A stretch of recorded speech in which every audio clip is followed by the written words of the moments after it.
sentenced on 7 counts. Hours after he was charged.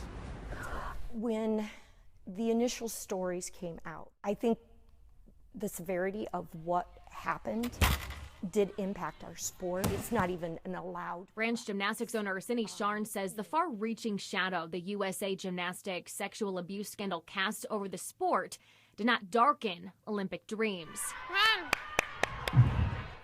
That's right, finish. Enrollment stayed up. Nice and easy, yep. The gym always full, Good girl. but with an emphasis on transparency.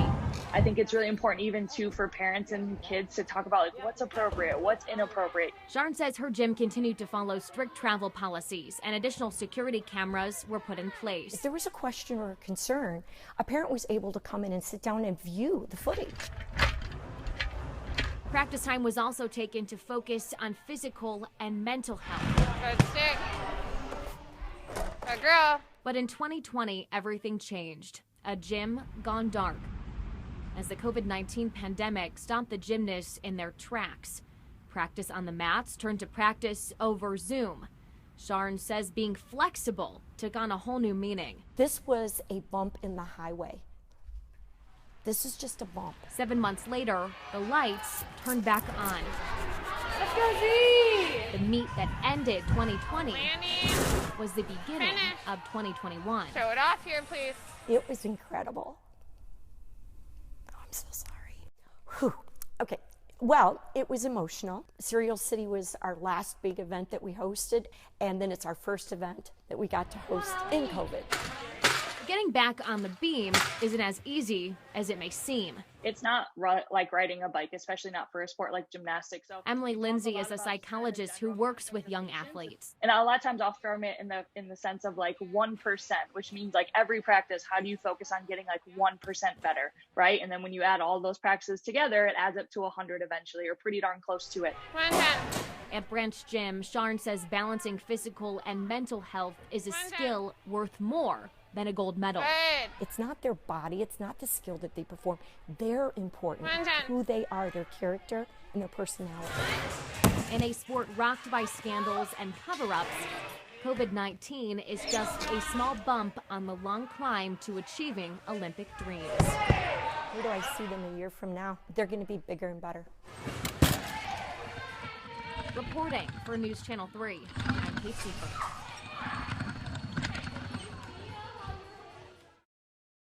A year's now gone by since the pandemic began, and local theaters are still dark with no in-person shows. Well, our photojournalist Jason Heeres takes us behind the curtain to Farmers Alley Theater in downtown Kalamazoo to tell the story of how they're bringing music back to life. When I lost you, I also lost my mind. My name is Jeremy Koch. I'm the artistic director for Farmers Alley Theater. Mirror so much that I left him behind. Because of the pandemic, we were able to, shift our focus and move some resources into doing some virtual things. It gave us that opportunity to say, let's work on something new. Let's work on something different, something unique. I am Jariah Kwame. I am a writer and performer from Kalamazoo, Michigan. I've been writing in general since I was probably about 10 years old.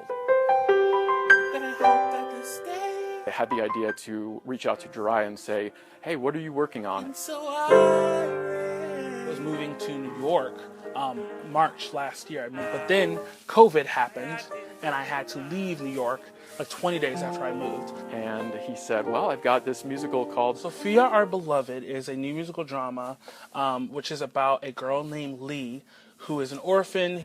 And I would love to develop it further. And that was the beginning of a beautiful collaboration. I wrote that script as well, and I like to use the music and all the elements of it to tell a story. Oftentimes when I'm creating these characters, I'm kind of borrowing from parts of myself that I don't necessarily talk about or acknowledge out loud. You can never hide from the reality of who you are at your core, and I think that that's what these characters have to learn. Sophia, my beloved. That's the fun of theater, is making you question things and make you take away parts of this story and apply them to your life. That there's amazing grace.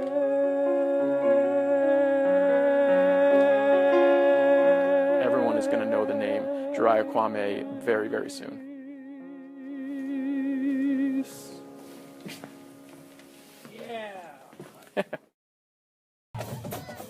En route and marching to Waldo Stadium. Over half of the band has never experienced this before. For many Bronco marching band students, it's the first time they're playing and engaging for a home crowd. These kids have just been itching to get in performance mode. Keeping the excitement and enthusiasm on a beat. But we also want to harness that into focused energy. Our cameras alongside. More than 18,000 people jumping in an atmosphere they were not privy to for nearly 2 years. Broncos! For many, it's their first home game with fans at Waldo Stadium. Ali Heika was in her freshman year of college when she first attended one, and now she's a junior. She says the real fun comes from the hyped-up crowds. I think half the fun of football games, like watching them, is the fan atmosphere and just hearing the crowd's reactions to the good plays, the bads. I'm just excited for like the crowd and just the energy. I don't know. It's something different. We haven't experienced that in a really long time. The band once again running to the field and cheering for the Broncos at halftime. It's also the first time the WMU Bronco Marching Band has performed at a home football game in over 600 days. So it's really exciting for us to see that magic happen. In Kalamazoo, Maria Serrano, News Channel 3.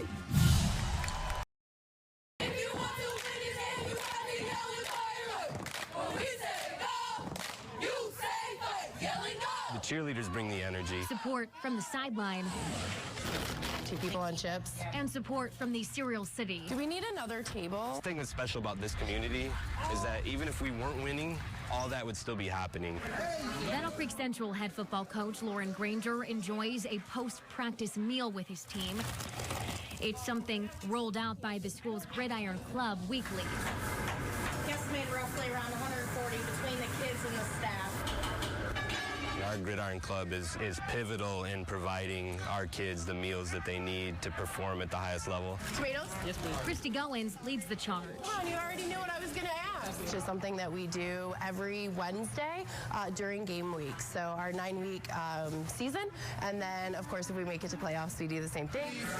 This week's meal is sponsored by Erlene's Truck Stop. It's one of the handful of restaurants that donates to Central's Gridiron Club, helping fill a need among the team. It started out merely as a tradition. We would do it every week. And then it kind of got to the point where we realized that we do have kids that are underserved in our community. A lot of our kids are in single-family homes, you know, so they go home and mom or dad or whoever they live with is still at work, you know, so it helps them out because, you know, they don't have to worry about making sure that their kids are fed at the end of the night. Thank y'all,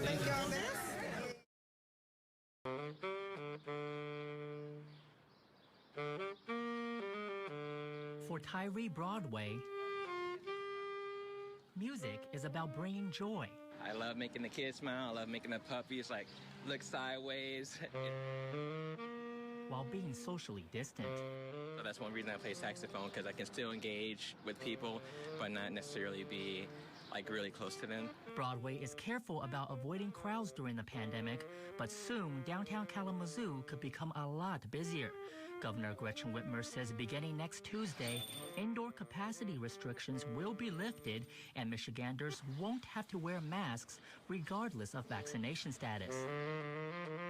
For Broadway, that's not exactly music to his ears. I think that you should care about your neighbors and your elderly people, and I think maybe it's a little bit too soon to raise that mask mandate. But others are more comfortable with the governor's decision. I've respected the governor's attempts over time to follow the science and not let the political winds determine public policy when it comes to keeping the state of Michigan safe and healthy. The Kalamazoo County Health and Community Services Department says the lifting of the restrictions is monumental. We're in a very good spot in Kalamazoo County, so I feel comfortable taking this next step. Health Officer Jim Rutherford says 61% of Kalamazoo County residents 12 and older have received their first doses. And that's music to his ears. There's no excuse to not get vaccinated.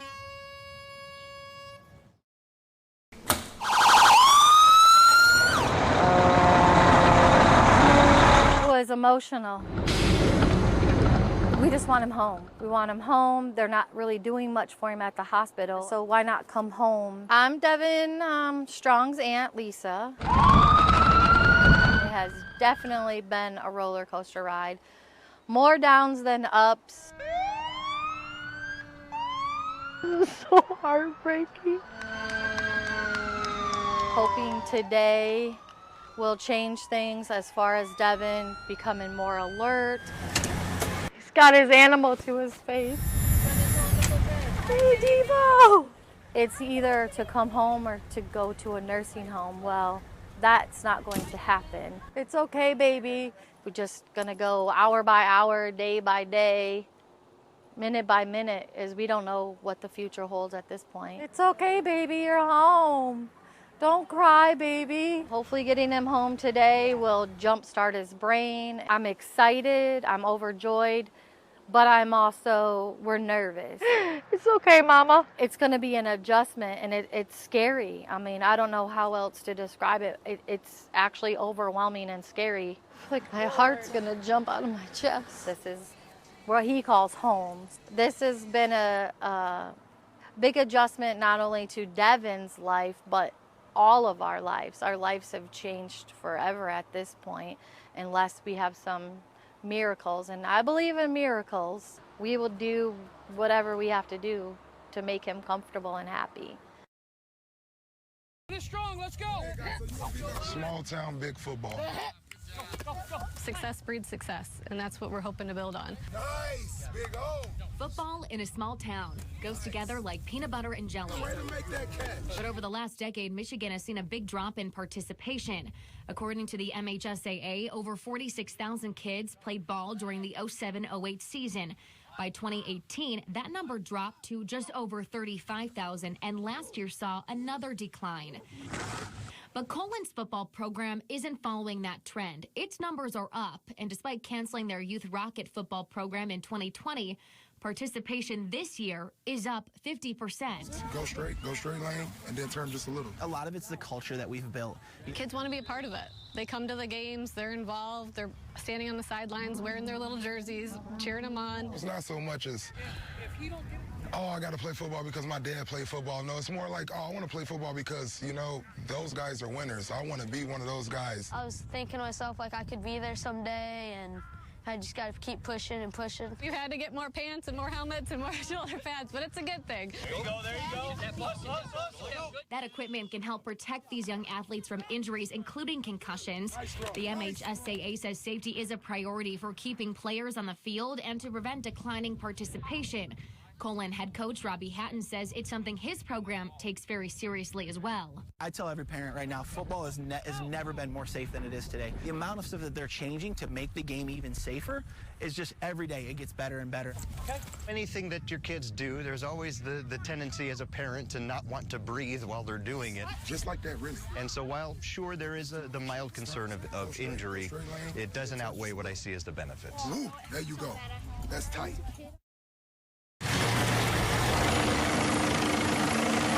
It's time for action. The clock is ticking. Time is of the essence. If you don't act quick, you a terrible outcome. Yeah, I just don't want you to do like... Three Rivers Fire Captain Nicholas Abate says the adrenaline keeps him going. That make a purchase point, feel it open. Firefighters talking over their options. And doing whatever it takes to free people trapped inside the wreck. 2, 3. It's teamwork. Firefighters have already extricated the patient out of this car, and now they're stabilizing her. Anywhere. He's getting her on the monitor. That's where air care comes into play. Where's the plasma? For shorter transport times when every second counts. So they do a lot of the hard work and getting them out, getting them to us, and then we just kind of take over from there. I got 30 to 40 on my chart. I can change vitals as needed. Paul Rigby says training like this is critical, especially since summer is here. We've definitely seen an uptick in our flight volume. There's more people outside. There's more, scene responses we've had. There's more outdoor type stuff that we're responding to. Lift it up. Lift it up. In Three Rivers, Maria Serrano, News Channel 3. Closed above, but open below. Bronson Boulevard is a busy road in Kalamazoo, but the bridge running over it hasn't seen vehicle traffic since May. It was closed out of caution. The bridge is not going to be opened back up again, so there's no repairs that are going to be made to it. It's going to have to be replaced. Although the bridge is closed to vehicles, it's still open to cyclists and pedestrians. But if you walk to the edge of the bridge, you can see that the middle part of the railing is sagging. And from Bronson Boulevard below, you can see the side that I'm standing on is dipping lower than the other side. Structural cross-section, you have a... Kalamazoo Public Services Director James Baker says engineers are monitoring the bridge on a monthly basis. There was something in the neighborhood of 7 inches of sag, if you will, that pushed us to close the bridge back in May. And we, at that point, removed a lot of concrete barriers off the bridge. And since we've done that, we saw some rebounding so that the deflection, we're in the neighborhood of about 5 inches now. But should drivers be concerned? Based on our June 22nd inspection report, it looks like the structure is stable at this point. That being said, certainly we understand there are risks with structures, and we are going to continue to monitor the situation. Baker says should the sag get worse, crews would close Bronson Boulevard to remove the bridge. We take this very seriously. We understand that we need to protect the motoring public, and we're going to continue our work. When you think of libraries, do you think about checking out books or maybe even audiobooks? But here at the Kalamazoo Public Library, did you know you can check out other things? Like ping pong sets. But soon you will be able to check out many other unique items at the library as well. The Kalamazoo Public Library is building a new collection called Library of Things. It's really designed to benefit anyone and everyone, children, adults, everywhere across our city. Library Circulation Manager Steve Mason says patrons will be able to check out a wide variety of everyday items, like digital cameras. Comes with a manual, everything that has instructions, you're going to get those instructions. And air fryers. What's a good model that most people are buying? And even sewing machines. We have made sure to test them out, that they're cleanable. Mason says the goal is to launch the program in early August, but before that, they want to hear from you. And as we get our surveys back and the community's input, hopefully it'll just grow and grow and grow. Hopefully by the end of the year, maybe 50, 60 items. Bronson Park goer Shannon Graham thinks the program is an excellent idea. It's items that people don't need all the time and maybe don't want to spend the money, kind of big ticket items that they don't want to spend the money on for something they'll use maybe twice a year. The library hopes the program will be a hit for anyone who needs something beyond a book. Whatever's useful to our patrons is what we want. Again, the items will be free to borrow, and you'll be able to check them out 3 weeks at a time. As for what specific items you'd like to see, the Kalamazoo Public Library is asking for input. You can fill this online survey with just 2 questions. 1, what things could KPL loan that would have a positive impact on your life? And 2, what is your zip code? We have a link to this survey on wwmt.com. The library will soon have paper surveys as well. Live in the studio, Chris Yu, News Channel 3. Good pull right there. Good job. Coach Dennis Stride. 56 full. get that first backer if he shows right away. He's been on the sideline since these players were hardly as tall as his knees. Good, that was better, Max. Many are still not at eye level, but they know Coach Dry is always watching over them. You had a chance to coach all of them, you know, especially with this group. Started with them when they were in 3rd and 4th grade. Now they're juniors and seniors. Should those players get a little extra player coach attention? Senior Dennis Dry and freshman Darren Dry, his sons. We don't see him as a coach. We see him as a father. We see him as the guy to listen to. He's our #1 guy we follow, the #1 supporter of us. If we go out and score a touchdown, he's running right down. He's the first guy on the field clapping us, getting us ready. Run at base and have Carter just kick him out. He's a blessing to have here. Pawpaw head coach Matt Stevens says watching this journey has been one of the highlights of the season. He's told me that it's his dream for his boys to play together, and so I'm just happy to see that develop.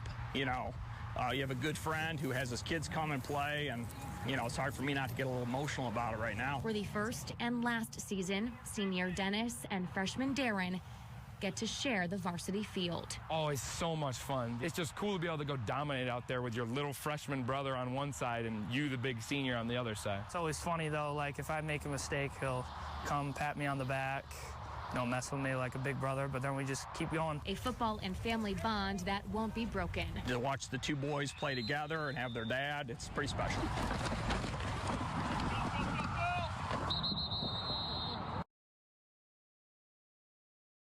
The Consumers Energy live power outage map looks nearly spotless for the first time in almost a full week. Although some are still waiting in the dark tonight for their lights to go back on many days after the fact. News Channel 3's Chris Yu is joining us live in St. Joseph County tonight to pinpoint exactly where those remaining outages are. Chris. Yeah, Andy, Consumers Energy tells me that most of its remaining customers without power should get it back by the end of tonight. This outage map is how we can track their progress. It says as of now, there's about 7,400 customers still in the dark in St. Joseph, Branch, and Hillsdale counties. Let me step out of this live truck to show you why. It's because of the numerous downed trees in this area. In fact, take a look at this sidewalk over here. You can see that the concrete here is actually lifted up because this massive tree had toppled over. In fact, underneath this branch is a downed power pole. So we asked Consumers Energy how crews are fixing this infrastructure. Colon, Michigan, known as the magic capital of the world. Quite a swath of... But for Bill Brandt, it'll take more than tricks to make these downed trees disappear. Our wand was broken. It must have been broken. I'll have to go over to Greg's at Abbott's Magic Shop and see if I can get a new wand. Brandt and his son Jack lost their power a week ago, so they've been relying on a generator. So we were able to hook up to the main panel and keep our refrigerator lights and a small window air conditioner going, so we were quite comfortable. They've also been clearing down trees for their neighbors. But we kind of come together. We're a pretty close-knit community here in Colon. Brandt and his family got their power back Saturday, but thousands did not. Consumers Energy says it's because of the extent of damage in St. Joseph, Branch, and Hillsdale counties. When that wave came through, it took down a number of poles, trees, downed limbs, downed wires. And right now, what our crews are having to do, I mean, they're having to rebuild entire quarter-mile, half-mile stretches of infrastructure of our grid. And Consumers says crews are working as fast as they can. They've got a ton of layers. They've got a ton of gear. So they're in 16-hour shifts in these 90-degree weather days, working around the clock. Here is a better view of that downed power pole I had to mention earlier. Now, Consumers Energy says that there may be some remaining customers without power who will have to wait until tomorrow. But again, most are expected to get their power back by the end of tonight. Live in St. Joseph County, Chris Yu, News Channel 3.